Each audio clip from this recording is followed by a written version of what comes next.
Something had ripped it up out of the ground. And all of a sudden, I felt the hackles on my back raise up. I knew something was looking at me. My name is Jim Boardwine. I live over in the mountains of Western Virginia near the Tennessee line. My family has been in this area since the 1760s.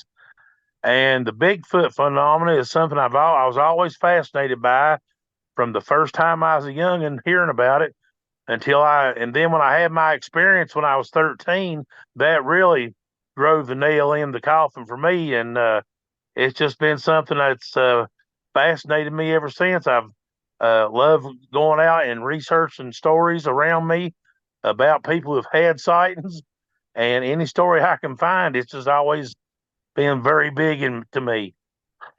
Pardon me. Well, I can understand. So you had an experience when you were 13, which kind of colored, I'm sure, all of your ideas and thoughts forward, and becoming a researcher. Tell me in detail about that experience you had when you were 13. Yes, ma'am. Like I say, even before then, I was always interested in the subject. I just think that things like that, Bigfoot, Loch Ness, I've always thought it made the world a more interesting place. So when I was 13, it was in the fall of the year. Excuse me, allergy or something's working on me this week. Um, when I was 13, in the fall of the year, one weekend, a friend of mine from school had come to stay with me, and we were out in the backyard playing. And I noticed up in the pasture, there was an old house up there my great granddaddy built up near the edge of the woods. My horse was up there, and she was acting very strange, very skittish. Well, I was afraid maybe she was hurt or something, so we walked up there to see if she was okay. And I petted her, everything. She was all right. And we got to looking around, and there was a water pipe coming down out of the mountain from a spring box to supply water to the old house. Something had ripped it up out of the ground. And me and my friend tried to push it back down. Now, even at 13, I was a pretty good sized child. And it was all, we couldn't even get it close to where it was supposed to go back. And I was looking, there was some partial tracks in the dirt around it. Couldn't make out what it was. They kind of like a bear track, but they wasn't bear tracks. They were just partial tracks. And so I looked, and whatever it was, it went back up into the mountain there behind the old woodshed. And I told my friend, I said, let's walk up the mountain, see if we can see what this is. So we went around the woodshed, went through the fence, and started walking up into the woods. And all of a sudden, I realized I had a German Shepherd at that time. I had him for 7 years by that time. He protected me. He stayed right with me. He wasn't afraid of nothing. Well, I got through the fence and started walking, and I realized he wasn't with me. I looked around, and he was at the fence walking back and forth whining. He wouldn't come through the fence. And that really surprised me because I never saw him act like that before. And I'm turning around, I'm looking, I said, Prince, what's the matter with you? And all of a sudden, I felt the hackles on my back raise up. I knew something was looking at me. I spent a lot of time in the woods, so I was sensitive to things like that. And I turned around really slow and looked up on the hill farther up, about 50 feet away. There stood this thing under a hemlock pine tree just staring at me. It didn't move. It didn't make a sound. It just stood there and looked at me. And I'll be honest, 13 years old, it scared me. I took off running. I'm not even sure if I walked through the fence. I may have run through it. Took off running down the hill to the house. I don't think Jesse Owens could have caught me that day, to be honest. And I got down to the house here where my grandparents lived. And my granddad was sitting on the porch. I come around the house hollering. He said, "What's the matter with you, boy?" I said, "There's something up there on the mountain. I'm going to get my deer rifle, run back up there." He said, "You sit down here. You ain't going to go nowhere." So I sat down and calmed down. And looking back on that, I think my granddad knew that thing was up there. I think because he had been on this land since like 1911. I think he knew that it was up there and it wouldn't bother us. And that was my introduction to Bigfoot. Wow. So you got a good look at this thing. How long did you see it? We probably looked at each other 15 or 20 seconds before I decided I'd had enough and took off running. Now, about how far away was it? About 50 feet. About 50 feet away. So were you able to see facial expression and things like that? No, ma'am, it was standing in the shadow of this pine tree. I couldn't see its face. I could make out the body good. But like I say, it just so happened the face was in the shadows and I couldn't make out any facial expression. And people have asked me since then, are you sure that was Bigfoot? I'll say, no, I won't swear it was a Bigfoot. But I don't know anybody that lives up here that's covered with dark hair from head to toe like that. So was it black, brown? What color would you It say? was a very dark brown, almost going into black. Mm-hmm. What time of day was it? It was up in the evening, about 4 or 5 o'clock. So you were able to get a pretty good look at this thing, and it just stood there. It didn't really do anything. It didn't move. It just watched me and my friend. See, I guess to see what we were going to do. And did your friend see it too? Yes, but he won't talk about it. After college, he went to work for Uncle Sam, and I ain't going to mention what part of Uncle Sam. But Mhm. I finally asked him about it one time several years ago, and he just acted very uncomfortable and said, "Well, I remember your horse acting up there that day." That's all he would say about it. Do you think his line of work they investigated? Maybe I've read stories that some government agencies have looked into this, so maybe it was a conflict of interest for him or something to talk about it by then. Yeah, probably so. So that took you on a journey of having a lot more confidence that these things were actually out there and real. Oh, yes, ma'am. Yes, ma'am. I really got serious about researching the subject then. And it ain't like that people just start seeing these things when Patterson took his film in the late 60s. Especially in these mountains, stories go back hundreds of years. The native population had stories of these large creatures. They were around here where I'm at, they were considered a protector and a guardian kind of to the tribes and the land around here. So, yeah, the stories have been around for a long time. And, you know, when I wrote my first book on Bigfoot encounters here about a year ago, so now it's been out. For a long time, you couldn't get people to talk about it around here because folks in these mountains, there's a lot of strange stuff you can see and hear. But folks wouldn't talk about it because back then people think you're crazy. They'd stick you in the hospital or something. And the old folks would not talk about stuff like this. People are just now starting to really open up and talk about their experiences and what they've seen. So you were 13 and isolated as far as, the community wasn't, no one else was saying, okay, yeah, we saw something up there too. No, So it was no, just no, you. no, Yeah. just me. Yeah. And not your family? And Is any of your family seen anything? if they did, like I say, just the way my grandfather acted, I think he knew it was up there. I think he had seen it, but he wouldn't talk about it. My grandfather, like I say, you've got to understand these old folks. He was a World War II veteran. He lived through the Depression. They would not talk about themselves much, most of them. And these stories about my granddad are just fantastic. He would never tell me himself. I had to learn it from friends of his that witnessed what was going on.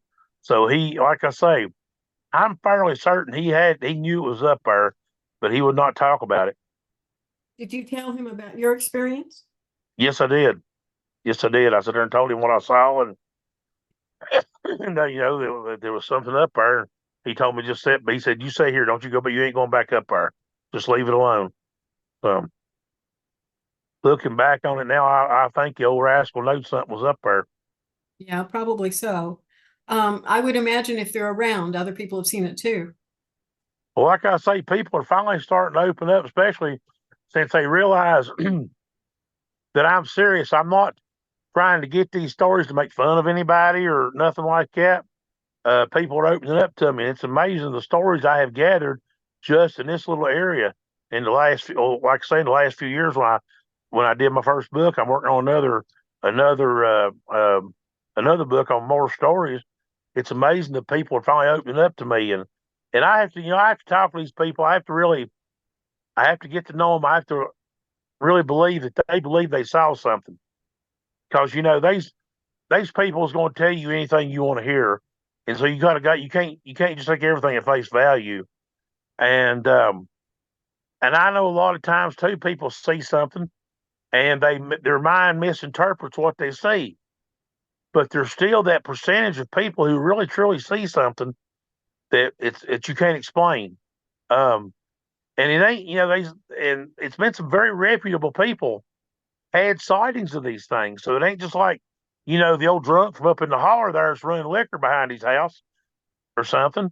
They is very reputable people seeing these things and talking about it now. So there's definitely something out there. There's no way you can convince me otherwise. I've seen too much evidence, and plus, uh, I've not seen him again myself. But my son saw him out here behind my house last winter.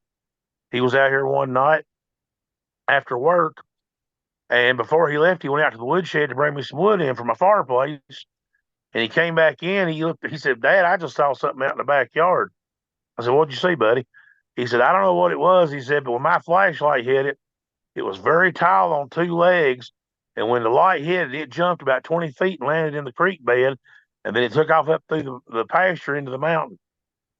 And I told him, I said, "Well, buddy, I've been telling you for a long time he was still around. I've seen signs of him. I've heard him.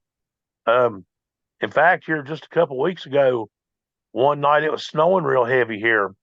And I was in my bed and I heard something very big come walking around the edge of the house or near my room. And my first thought was the horse is out. Then I realized I don't have a horse no more. So whatever this was, it was big. And I looked out the next morning and I could see the indents of huge footprints in the snow. Now they were covered up. You couldn't see the print very good because the falling snow had covered them up. But I could see the indentation where this thing had walked around the edge of my house. Did you go out and examine those up close? I did, but like I say, the snow had snowed so much before I saw them, it covered up any marks that you could make out as toes or whatever. But the indent itself was pretty big, and they were about 6 feet apart. The stride was huge. Yes, and like I say, I could hear the thing walking because it walked right by the edge of my house where my bedroom is, and whatever it was very. My first thought was a horse. So whatever it was, I'm saying weighed several hundred pounds. It was big and noisy, at least. Could you tell where it went to? Could you tell where that trackway went off to? It come around in front of my house, and it looks like it crossed the road. I lost the tracks over at the road. And what does that lead to? Well, the road that's here in front of my house goes to town one way or over across the mountain, but then across it, it goes back up on the big mountain. And I think what it probably done, there's a lane right down below my house goes to the property up on the hill. I think it went up that lane. The way the tracks looked, it went up that lane. And there's a boy had a sighting up that very lane a few years ago. So I think the thing lives here and just travels back and forth. Have you ever seen tracks in your yard before? Um, no, that's the first time I had saw any tracks in fresh snow. Now, the way there was one time several years ago, I found some big tracks in some mud down by the creek, but the creek was up and the water had washed them. You couldn't see them real clearly. You could tell something had been there, but you couldn't see them real clear. How long been between your son seeing this Bigfoot in the yard at night and it jumped down to the creek and the snow incident? How far apart were those two incidences in your yard? A little over a year,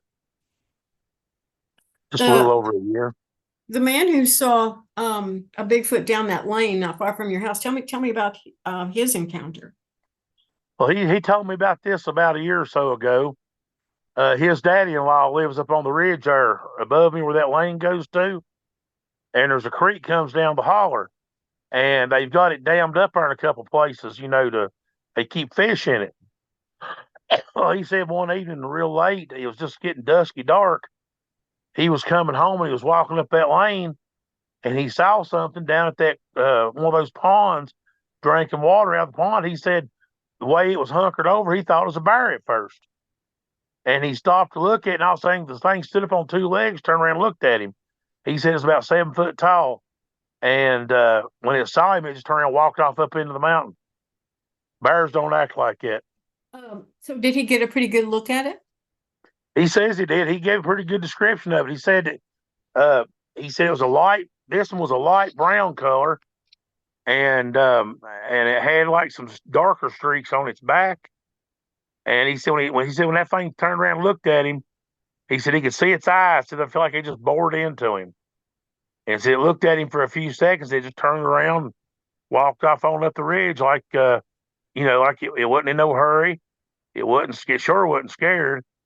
He described it. Said that the arms were. He said one thing surprised him how long the arms seemed. He said the hands seemed to hang really down low, below the waist. So not like a bear at all. No, no, no, no. If it had been a bear, it would not have just turned around and walked away on two legs like that, especially in that terrain. It would have took off on all four. Any vocals around there? I heard it howl one morning when I was going out before daylight up on that ridge. And I've run these mountains all my life. Before I got hurt, I stayed in these woods, prowling around, hunting, tracking, just exploring. And one morning I was going out early to take care of some business, and something howled up on that ridge there. And believe me, I was just turned 61. I've spent my life in these woods. It wasn't a coyote, it wasn't a wolf, it wasn't a dog, it wasn't a human. I had never heard anything like it before. And it really, I mean, it didn't scare me. It was kind of comforting in a way, and I'll explain why that is in a minute. But I heard it that one time. It's the only time I've ever heard it vocalized. And I was at a Bigfoot festival a few months after that as a speaker, and I was judging one of the calling contests. And one guy did a call that sounded so much like it, the hair on my back stood up. I started laughing, said, dude, you wasn't up there in the woods above my house a few months ago, was you? I had never heard nobody do a call that close to what I actually heard up there that time. What did it sound like? It's hard to explain it. It started out kind of low and then rose in pitch and intensity. And it was the closest thing I can compare it to, if you've ever been to a zoo and if you've been near the lions enclosure, when those lions do that deep guttural growl, how it seems to make the air shake. That's the way it felt that morning when that thing vocalized. It felt like I could feel my chest vibrating as that thing made the call. I've never, like I say, that guy making the call is the closest I've ever heard anything to it, to what I heard that morning. Like I said, it started out low. It was a low growl, howl of some kind. It rose up in pitch, and like I say, it just like the air, it felt like the air was vibrating. I don't know how to explain. It's hard to explain. Yeah, those vocals are difficult to explain Yes. sometimes because they're hard to reproduce too. So Very hard. Very hard. So since you were 13, have you had any other sightings? Like I say, I've not personally saw him. I've heard him moving around here. And here's what I said. The reason I find it comforting now, since I've got into this so much, I've got some friends that who are shaman in different tribes around the country, and they've shared some of their stories with me. And I told them, about what I saw, and they all talked about it, and they think that creature or its family has been on this land for hundreds of years, and it kind of considers itself a guardian of my family and our property. So it don't scare me a bit. In fact, now here's something that happened that was really weird. The morning that my book came out on my Bigfoot stories, that morning that the book came out, before daylight, something knocked twice on the side of my house about 12 feet off the ground. And that wasn't imagination. I wasn't dreaming. I was awake. And then after the two knocks on the side of the house, I heard footsteps walking away. And believe me, realizing how high on the house that thing knocked, that will get your attention. And I told the shaman about it, and they said they think it was letting me know it's glad I'm finally telling the stories I've gathered. Well, probably so. It's interesting. What other information does this Native American legend tell you about the Bigfoot in your area? Well, like I say, what I've been able to gather from here, uh, all the stories I've gathered, I've never heard of it hurting anybody, or another. Of course, seeing it will scare you enough if you're not prepared, if you don't know what you're seeing. So a lot of the stories I gather, the people talk about being scared by it, but I've never heard of anybody being attacked by it or hurt by it anyway. Yeah, sometimes they chunk rocks near you I think they're just kind of warning you away from their area.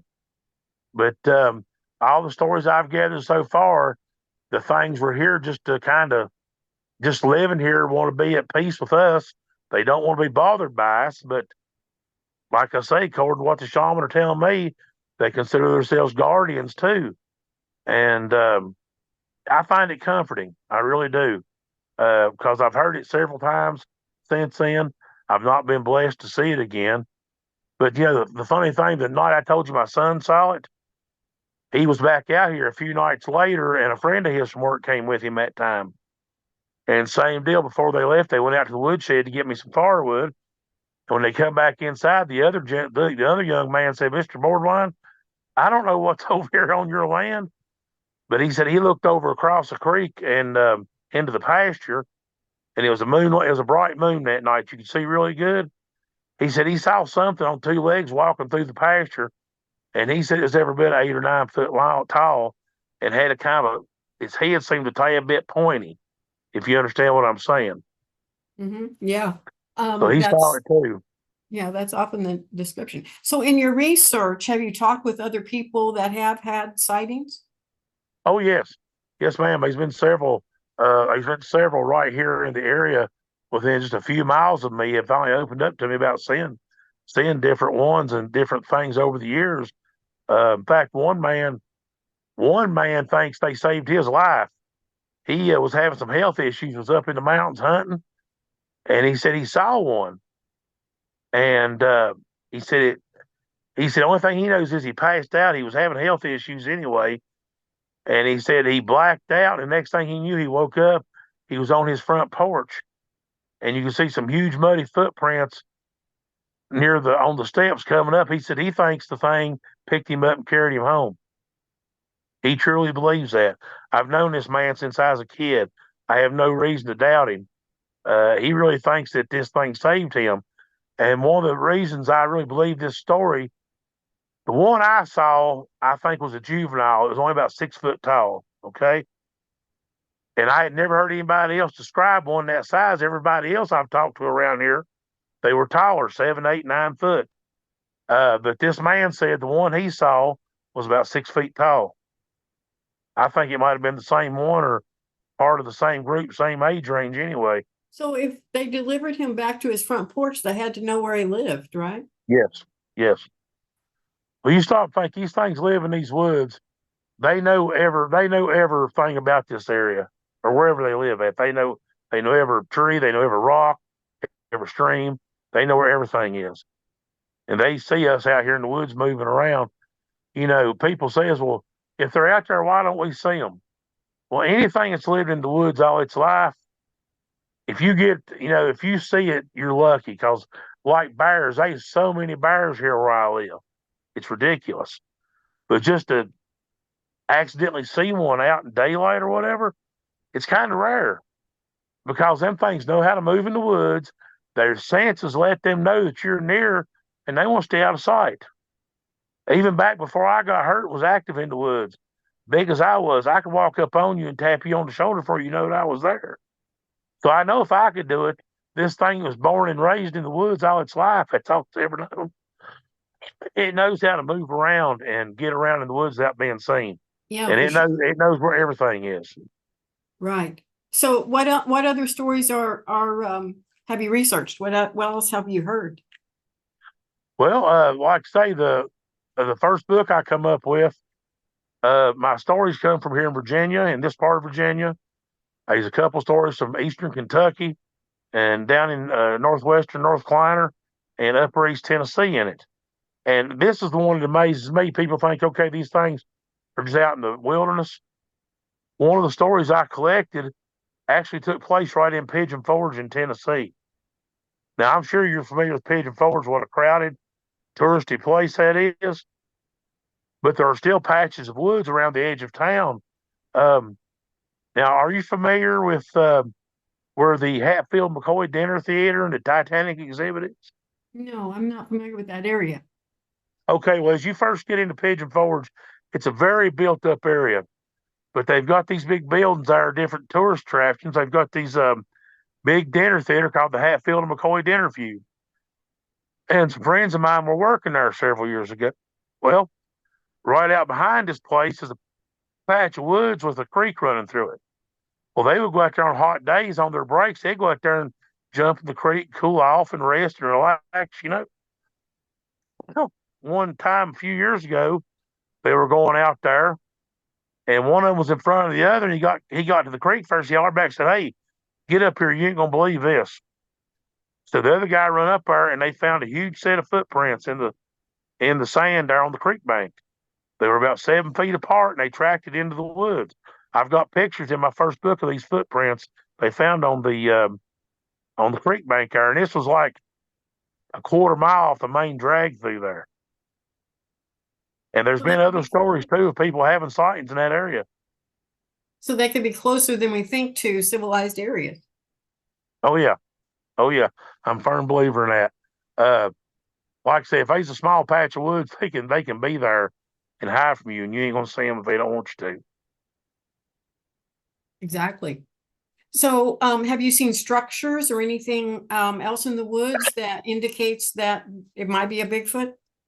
I have came across structures in my time. Now, when I first started finding these things, I didn't realize what they was. Okay, because back then, uh, like I said, when I had my first sighting, you didn't hear anybody talking about it. I never really heard much talk about structures. And I've came across some stuff in the woods that really struck me as odd. And then after structures become more in the talk and talking about the phenomena, I realized what I was seeing at the time. And I heard wood knocks years ago. At the time, I had no clue what it was because I'd never heard it talked about before. Looking back, I realized it was the tree knocks that you hear different people talking about now. Yeah, exactly. And that's true of a lot of people. If they don't know what they're hearing, they don't know what they're seeing, and they don't have a knowledge of Bigfoot, and so they don't have context in which to put it. Exactly. Um, the first time I ever heard a wood knock, I was up way up on the mountain here hunting, deer hunting, and I knew there was some cattle up on the ridge above me. Well, I heard something up there. I heard something bellow real loud, and then I could hear the cattle running, and I heard some wood knocks, and I'm thinking to myself, wow, that sounds really weird, because I never heard it. But I was about 16 at the time, probably, and I'd never heard that before. Didn't know what in the world it was. The beller didn't sound like a bear. I didn't know what it was, and I don't know if this thing was maybe hunting him some cow meat to eat that time or what was going on. But there was definitely something going on up on that ridge that day. It was where the part I was at. I'd had to climb a pretty good cliff to get up there to see it. And after hearing all that commotion, I didn't really want to climb that cliff, to be honest. Yeah, I don't blame you. So what do you think they are? I don't know. I really don't. Even to this time, I have no clue. I think they're an ancient race that's been here from the word go. I really do that. I don't think some of these people throw out the Gigantopithecus. I don't really think that's what they are.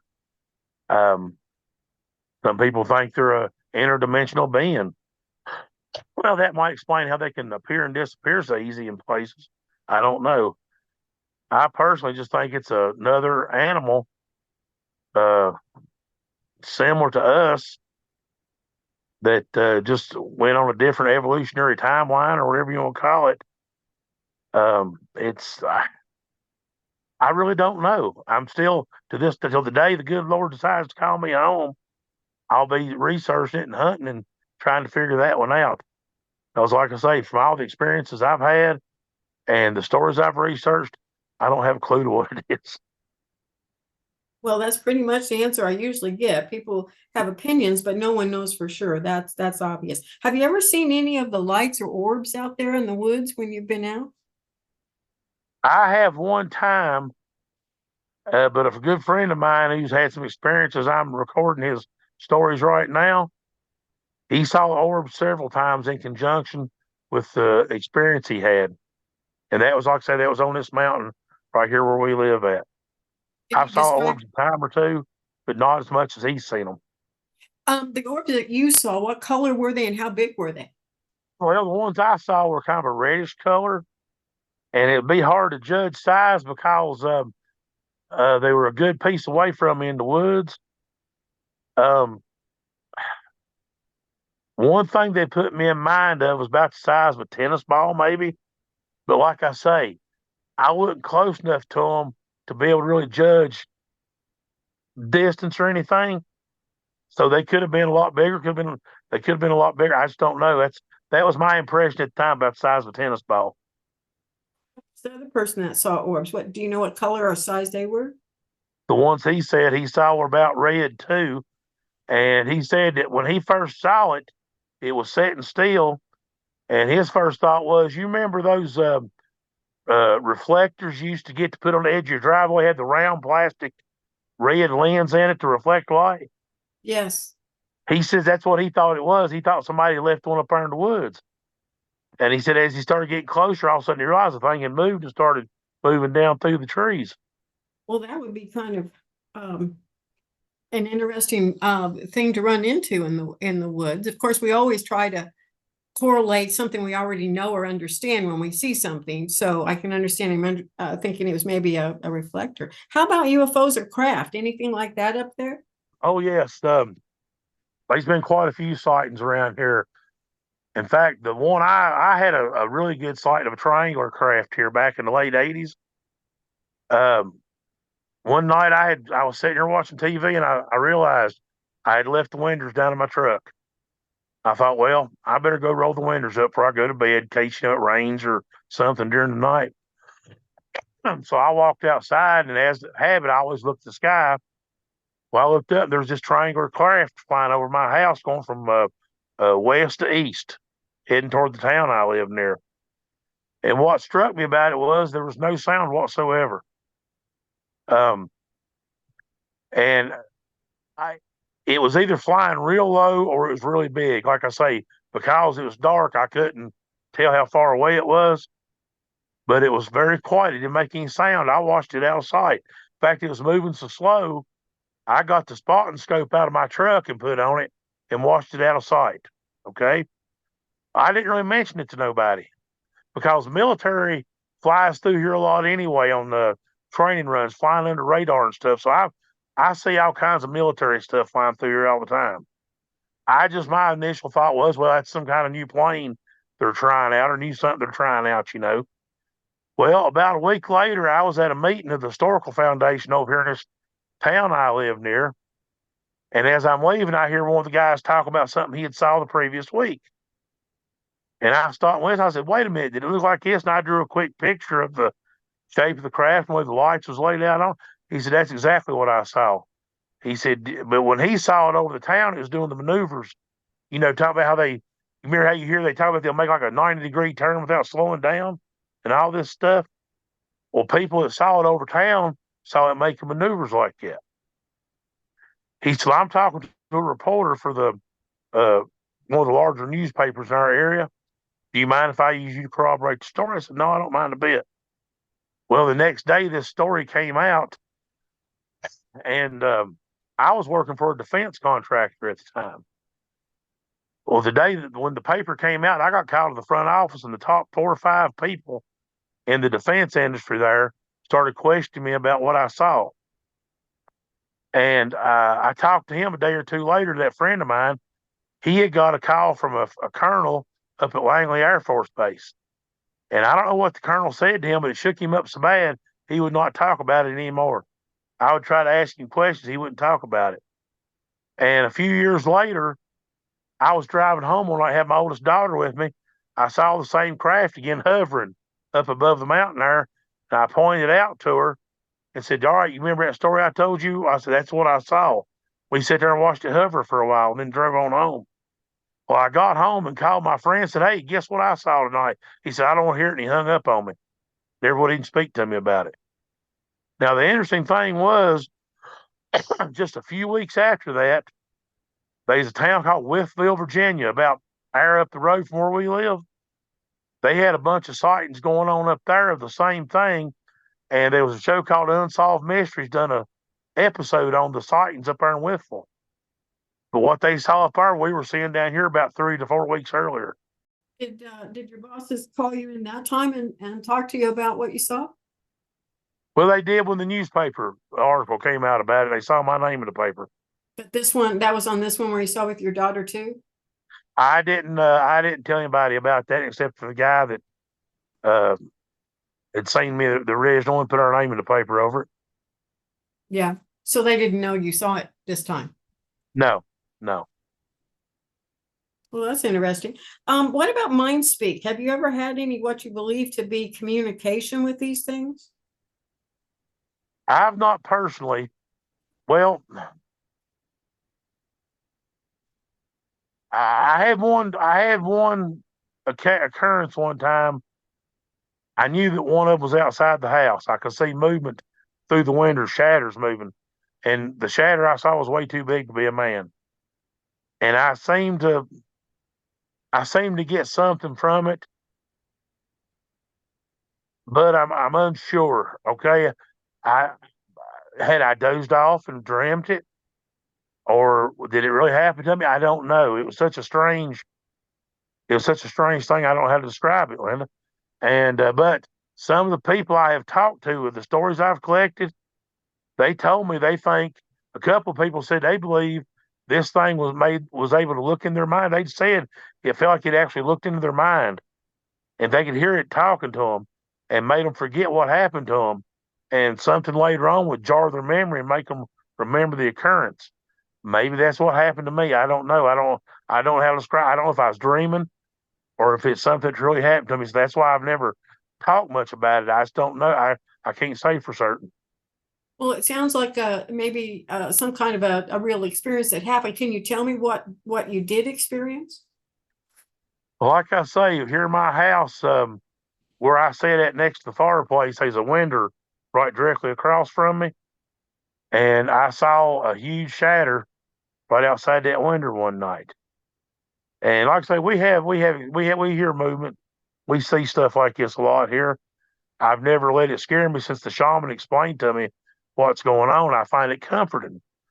And but that night, like I say, I looked up and it just I think best I can remember it was a time in my life I was having some personal problems going on, and I guess I was a little stressed over how to handle them, what was the best way to deal with the situation. And I don't know, that night it just seemed to have a calming influence on me. Maybe it was letting me know it's going to be okay. It's going to work out. I don't know. Like I say, things did seem to get better after that. Didn't bother me as much, and I figured out it worked out. Things worked themselves out. So I don't know. Like I say, it's such a it was such a it's such a strange experience. I don't know how to describe it, so that's why I've never really talked about it to anybody. Just a feeling that came over you. Yes, that'd be the best way I can describe it. Well, what else can you tell me about Bigfoot or your experiences, or how about these shamans? Do they believe that they have mind speak or in communication with Bigfoot? Yes, they do. Yes, they do. There's different shaman I am blessed to be friends with. One's Cherokee, one's Apache, one's Blackfoot, and good Lord help me, I can't remember what the fourth one is. They're up north in the main area, and I can't remember what their tribe is. But they have given me stories. They go out in the woods and call them, and they'll come out and um, visit each other. Best I can describe it. They'll take gifts out to them, food out, set it out for them, and get back and call them. In fact, the shaman up in Maine sent me a set of Bigfoot calling sticks uh, as a personal gift. So I just received. I ain't used them yet, but I've got them here now. What all, if they've shared this, what has Bigfoot told them? Is there anything significant that, a message of any sort? They wouldn't describe that greatly to me. I guess because I'm not a shaman, or maybe it's something. They I know a couple of times they were just saying. From what I understand, they were saying times might be getting hard. Kind of prepare for it. Uh, it makes me think of the depression. These hard times coming. Be prepared is the best. Is what I could gather from what little bit they'd tell me about the communication. Yeah. Do you know when did they tell them that? That's been going on for a couple of years now. And any advice on exactly what to prepare for? Was it just a financial thing or was it Well, other things? you see what's going on over in Ukraine right now. Russia's attacking Ukraine. All that's going on. Some train of thought thinks maybe America's going to come under attack, or God help us, that big storm they had in Texas a couple of years ago shut down their power grid. Our power grid in this country is very vulnerable.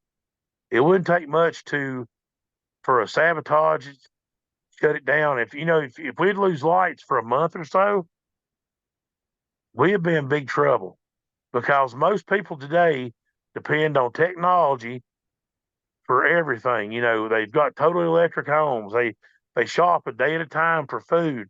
And if something would happen, they wouldn't know how to react. If the lights go out, they wouldn't know how to preserve food to keep it from spoiling. They wouldn't know how to find food in case the stores don't aren't stocked every day. And that's one reason I think I was blessed. I was raised around. Like I said, my grandparents I was raised around lived through the Depression. I grew up hunting, providing meat for our family out from the mountains around us. We didn't depend on the grocery store. I knew where different plants was out in the mountains that I was taught about that you could eat or use for medicinal purposes. And so if something happens that we did get thrown into a hard time again, I thank the good Lord I've got the knowledge I can keep my family alive by hunting and foraging and stuff. And that's one thing I preach to people. In fact, these preppers festivals hires me to come out and talk because the town that my family has lived near here, like I said, since the 1760s, was a natural salt lick. And one of the things I teach is about why salt was so important, how it's procured, how it's affected history and civilization. And like today, people don't realize it ain't really been that long ago. We didn't have electricity in these mountains. If it hadn't been for salt to preserve meat, our pioneer ancestors would have starved to death or died from lack of nourishment. And I'm sure you've ate country ham before. I hope you have. You're missing something if you ain't. But to show you how good salt is at preserving meat, there's a ham up in Smithville, Virginia. It's 120 years old. They say you can still eat.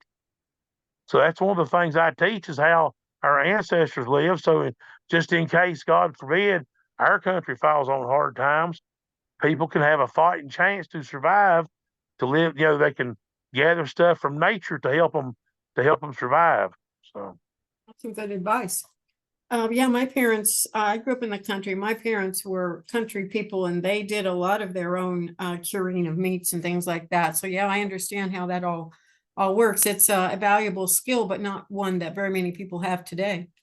scary because, but you remember back when COVID started, you couldn't find toilet paper in the grocery store there for a while. Look how quickly the shelves cleared out of certain foodstuffs. What people don't realize is that there is through a natural disaster or man-made disaster or something, grocery stores are resupplied about daily. And if them trucks ain't rolling in there to resupply them shelves, they're going to empty out pretty quick. And if you think them fights over TVs on Black Friday's bad, wait till there's only one can of beans left on the shelf and 50 people in there trying to get it, you're going to see some real fights. So I try to tell people, put back a little extra stuff, learn some of these basic things. You can go out in a park and gather. So much stuff that a lot of people consider weeds are highly nutritious plants to eat or to use for medicinal purpose or all kinds of different things. Learn a few of these things. It might save your life one of these days. Yeah, that's for sure. Well, what else can you tell me about Bigfoot? Anything you want to end here our interview on? Well, I just ask people, a lot of people don't, if they can't, a lot of people, if they can't see it, hold it in their hand or touch it, they don't believe it. All I ask is have an open mind. There's a lot to this world we don't understand. There's a lot out there that is still being discovered. And all I ask is have an open mind about it. There's been, like I say, there's been too many reputable people seen something to just wipe this off as a old maid's tale or a fairy tale or something. I know what I saw. If people want to believe me or not, that's their business. But I'll hold my hand to the good Lord what I saw that day. And I know it wasn't no man standing there. Exactly. Well, I appreciate you coming on and telling us your stories today, Jim. And it sounds like you do some good research and keep it up. And what's the name of your books that if people want to buy those? My first book's a collection of ghost stories from the mountains. I didn't name these things. The publisher did. The first book is the Haunting Tales of Jim Boardwine Mountain Man, and my Bigfoot book is the Mountain Man Stories of Bigfoot. You can find them both on Amazon. Mountain Man Stories of Bigfoot.